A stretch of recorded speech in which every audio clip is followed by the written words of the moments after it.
before I started to film this video, maybe 10 or 15 minutes before, I said to myself, it's time to record another video. And then my brain kicked in. And my brain said, what are we going to talk about? Well, what if what we're going to talk about nobody wants to hear? Or what if I can't actually convey the importance of this message in the video? Or what if nobody's going to watch it? Or.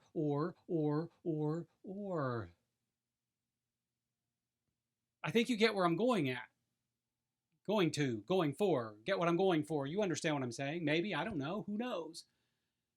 And prior to this, a few days before this, I was told by the editor of my publisher, hey, have you written the blurb for the latest book? And I was like, oh, no, I haven't. I forgot. Let me do that now. And I sat down in front of my laptop and I was like, oh, no. This is a romance. It's not just a romance. It's a romance with a really big element of murder. So I sat up in front of my laptop and I was like, what do I write? How do I write this? Can I write this? It's a blurb. Usually I'm really good at writing blurbs. But I was just staring at the screen. Because guess what? My mind just spiraled out of control. What was I doing? I was overthinking it. Woohoo! Well, eventually, with that blurb, I just said, forget it. Just do what you do. And I just started writing. And the blurb came out. Sent it to the editor, and the editor was like, you're a genius. And then, of course, we went back and forth for a few days.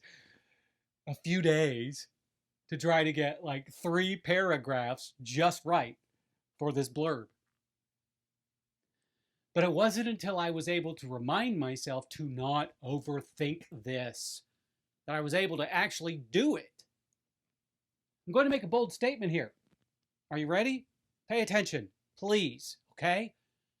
Overthinking is the enemy of art. Did you catch that? Let me say it again for those of you in the back. Overthinking is the enemy of art. It doesn't matter what medium you work in. Whether you're an actor, a director, a designer, a musician, a dancer, a painter, a sculptor, a writer, doesn't matter. The more you overthink things, the harder your life is going to be. I would even go so far as to say that there's no such thing as writer's block. I've said it before, but now I have a different take on it. Writer's block comes when artists overthink things. When you allow your mind to get in the way of you just doing it. When I started writing Violent Delights, which is the name of the first book, actually it's the name of the series that I'm writing now, the romance series with the element of murder. At first, I was a little overwhelmed because this was a genre that I'm not used to writing in. Now, yes, I am used to adding elements of romance into my books, and that has gotten more and more as time has gone by. But I have never actually written a romance. So before I started writing that, my brain was like, shall I? Shall I dive down this rabbit hole and confuse the issue all the more? And I said, nay, brain, nay. We're just going to do what we do, and we're going to write this thing. We're just going to let it come out. Just let it flow. And that's what I did. It's hard. It is not easy to sidestep your brain and avoid that trap of overthinking, but every artist does it to a fault. So, how do you avoid it? How can you avoid overthinking? Well, the easiest advice I can give you, I'm going to borrow from Nike and say, just do it. There's more to that phrase than you might think. Just do it. One of the exercises that I always give my classes when I'm teaching. I haven't taught in a while, but I do miss it. But one of the exercises I always give to those students is to sit down with a pen and a paper. No laptop, no electronics, no nothing. Just a pen or a pencil, depending on your preference. I prefer a pen because I hate that scratchy sound that pencils make. And a piece of paper or a tablet of paper, depending on how much can come out. Set a timer for 5 minutes. Put the pen to the paper and just start writing.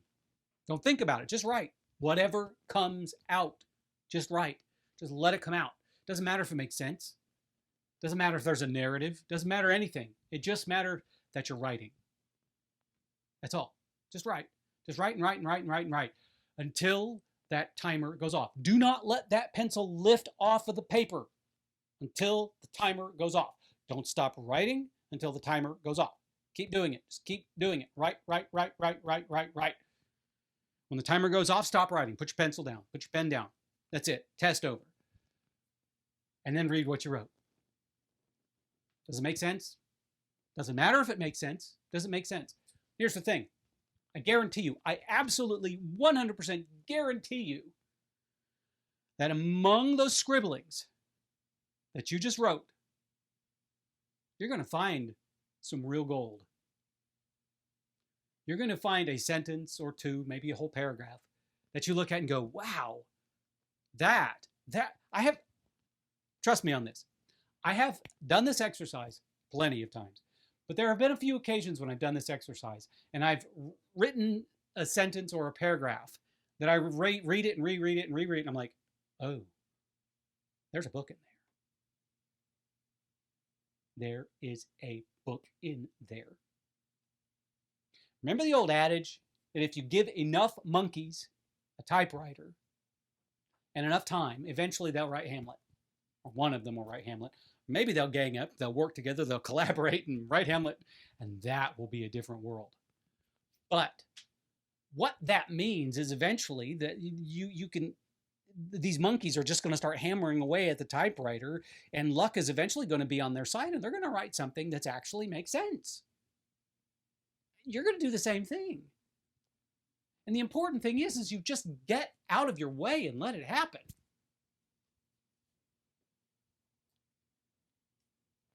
Of course, every time I start filming a video, I have to wonder, is the AC going to kick on? Well, given that it's 120 bajillion degrees outside, of course it's going to kick on, and there it is. Yet another bit of overthinking that I do. And sometimes I just have to go, nope, I'm going to dive in and do it regardless. I do this as an actor as well. As an actor, and now you have to understand that I was trained this way in graduate school. MFA in acting from Purdue. Go Boilermakers. I was trained to just get out of my way, to follow my instincts. So, a lot of times, and this is a dirty little secret of mine. A lot of times, the homework that I do when I'm cast in a show and I know we're getting close to rehearsals, a lot of the homework that I do is just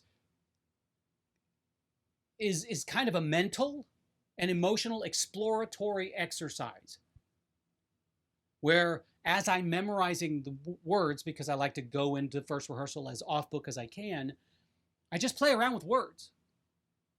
I don't sit there and break everything apart into beats and all that. And I don't come up with what are my obstacles, what is my objective, because the way I see it, and this is important for me, the way I see it is that all of that stuff will unfold during rehearsal. If I come into rehearsal with these predefined ideas about objective and all this other such thing, all these things,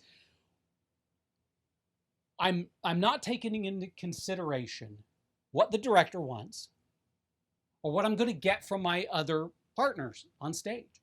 So I do all these mental and emotional explorations within the script that is bereft of all of the kind of heady homework. And then when we go to the first rehearsal, I just dive in. I just tell myself, whatever happens, happens. And I've got a director there that's going to tell me if I'm going off in the wrong direction. Plus, I've got these other people on stage that are going to help guide me because they're going to give me these clues and these cues as to where I need to go. And if I predefine that, I'm not going to be as willing to take that journey. The same thing with writing. If I predefine everything, I'm not going on a journey. I'm just connecting dots. That's not following my instinct. That's overthinking it. If I'm sitting there before writing the first paragraph, if I'm sitting there just torturing myself on what this story's going to be, what is the narrative? What are these characters like? I am defeating the purpose of discovery. And discovery is one of the most beautiful things that happens to an artist. Every time I write a book, I discover some wonderful things about me, about the characters, about the story. I just do it. I don't let my brain get in the way. I just sit down and let my fingers do their thing. Now, I've been, understandable, I have been writing for 30 years. I've been acting for more than 30 years. So at some point in my career, my instincts just said, I got this. And the few times in my careers when my brain has said, nope, nope, nope, nope, nope, nope, nope, I've got a bone to pick with you here, and my brain gets in the way and just starts to overthink what I'm doing, everything backfires. I am right now in the process of relearning how to sing. I went into this knowing that I had to get from A to Z in a short amount of time. Well, roughly a year. But given the bad habits I had as a singer, I knew I needed that much time. But I also said before I went into these voice lessons, I wasn't going to overthink it. I was just going to listen to my voice teacher, and I was going to let it happen. Just let it happen. That is one of the key phrases you, as an artist, can repeat to yourself every day you are practicing your art. Just let it happen. Just do it. And the minute your brain kicks in and says, oh, but what about this?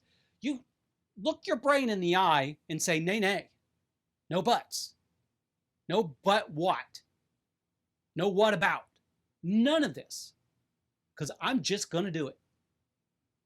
Now, here's the other thing. As a writer, you can just do it for the first draft. And when you get around to the second draft, or when you're going through edits with your editor, you might have to overthink a few things. And I have done that on occasion. After I write my first drafts like, and of course I do edit when I go, but when I go through this, when I reread it before I send it to the beta readers, there have been times when I have hit a sentence and it's like, oh, wait a second. I have a repetition of the word that in this sentence. How can I rewrite this sentence getting rid of one of those that's? That's just my process. And it works for me. But I do not allow that to happen when I'm first creating that art. It's okay when I'm redefining or refining or perfecting that art. But for me, it's not okay when I'm just doing it. Because if I don't just do it, it's not going to be me. And that right there is the heart of this whole issue. If you let your brain overthink your way out of any creative process, whatever it is you're creating will not be you. And that, ladies and gentlemen, is absolutely crucial. Your art must be you. It must be a reflection of who you are. the way you think, the way you feel, your heart and your soul. That's what your art is. Make it you, so it's unique. You, unique, get it? Okay. Anyway, that's all I've got to say about this subject, because if I keep going, I'm going to start overthinking it as I talk. It just happens. Anyway, thank you so much for giving me just a little bit of your time. And if you like what you hear here, spread the word. I would love to be able to help as many people as I can with these videos. That's the purpose. And if you spread the word, more people will hear it, more people will be helped, more people will be able to create their art in such a way that they love and the people around them love. Anyway, have an absolutely wonderful day. Be good to yourself, and I'll talk to you soon.